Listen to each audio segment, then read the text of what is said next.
Bonjour à tous et bienvenue sur ma chaîne, j'espère que vous allez bien. Heureuse de vous retrouver pour une nouvelle recette.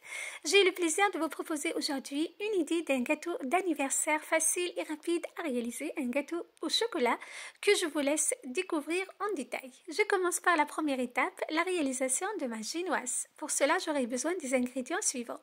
4 œufs à température ambiante, de sucre en poudre, de la farine et de cacao en poudre non sucrée.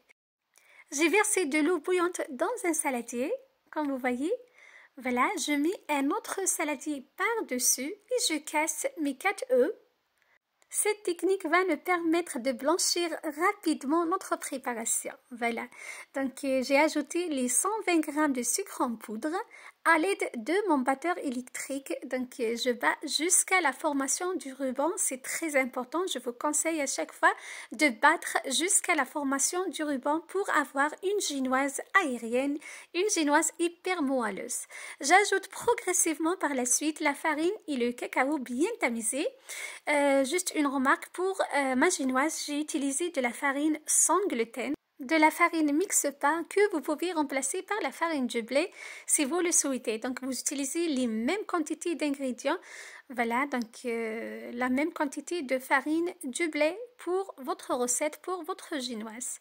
Voilà, je mélange par la suite délicatement à l'aide de ma maryse de bas vers le haut pour garder toujours l'aspect mousseux de ma préparation que je verse par la suite dans un moule fariné et beurré.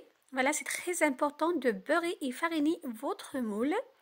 Je tapote légèrement contre le plan de travail. J'enforme par la suite ma génoise 15 minutes dans un four préalablement préchauffé à 180 degrés. Après 15 minutes, ma génoise est prête. Je passe directement à la deuxième étape, le sirop d'imbibage.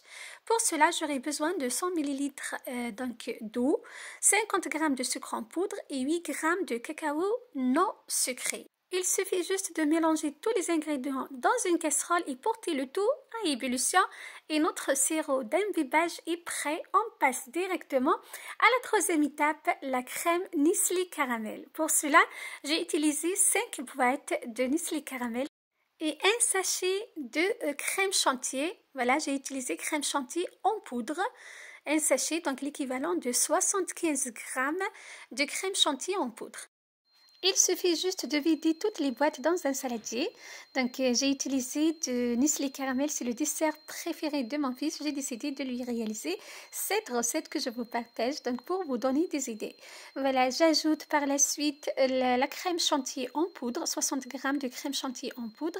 À l'aide de mon batteur, je fouette très bien jusqu'à obtenir une consistance épaisse.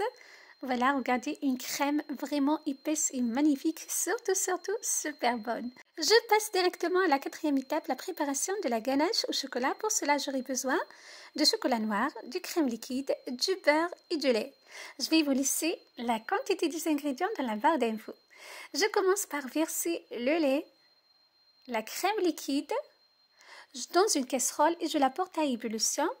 Je fais fondre par la suite le chocolat noir sur un bain-marie ou bien au micro-ondes par tranche de seconde. Une fois le lait et la crème liquide à ébullition, je la verse progressivement sur le chocolat déjà fondu. Je mélange très bien, donc je vous conseille de mélanger juste au centre. Voilà. J'ajoute par la suite le beurre à température ambiante progressivement.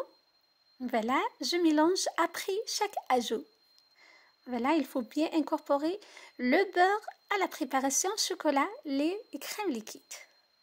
Je passe à la cinquième étape, montage et décoration. Donc là, toutes mes préparations sont prêtes. Ma génoise est prête. Je vais la diviser en deux. Voilà, c'est une génoise vraiment magnifique, hyper moelleuse. Voilà, une génoise au chocolat sans gluten. Voilà, regardez, donc son aspect, elle est hyper moelleuse, elle est magnifique. Voilà, donc je l'ai divisé en deux. Je l'imbibe par la suite avec le sirop d'imbibage qu'on a réalisé ensemble.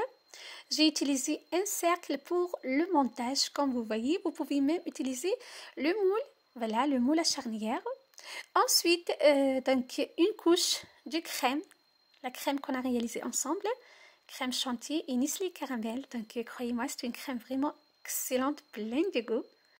Une fois ma crème est bien étalée, je pose la deuxième couche de génoise que j'imbibe généreusement. Voilà, donc c'est une recette vraiment, comme vous voyez, très facile, pleine de goût. Ensuite, la deuxième moitié de crème Nestlé caramel que j'étale très bien à l'aide de ma spatule. Voilà. Ensuite, j'ai démouli donc mon gâteau. Je le pose sur, je vous conseille d'utiliser donc un petit moule ou bien un verre. Voilà, regardez, donc c'est très facile. Je le pose directement sur le haut d'un petit moule à charnière. Comme vous voyez, vous pouvez même utiliser un emporte-pièce. Je verse directement la ganache au chocolat. Voilà la ganache qu'on a réalisée ensemble. Voilà, avec le lait, la crème liquide et le beurre. Donc c'est une ganache vraiment excellente et brillante. Voilà, essayez de mettre partout. Pour le contour de mon gâteau, j'ai utilisé de vermicelle au chocolat, des petites perles pour donc plus de déco. Voilà, et mon gâteau est prêt, il est vraiment magnifique. Un gâteau d'anniversaire facile et rapide à réaliser et surtout super beau.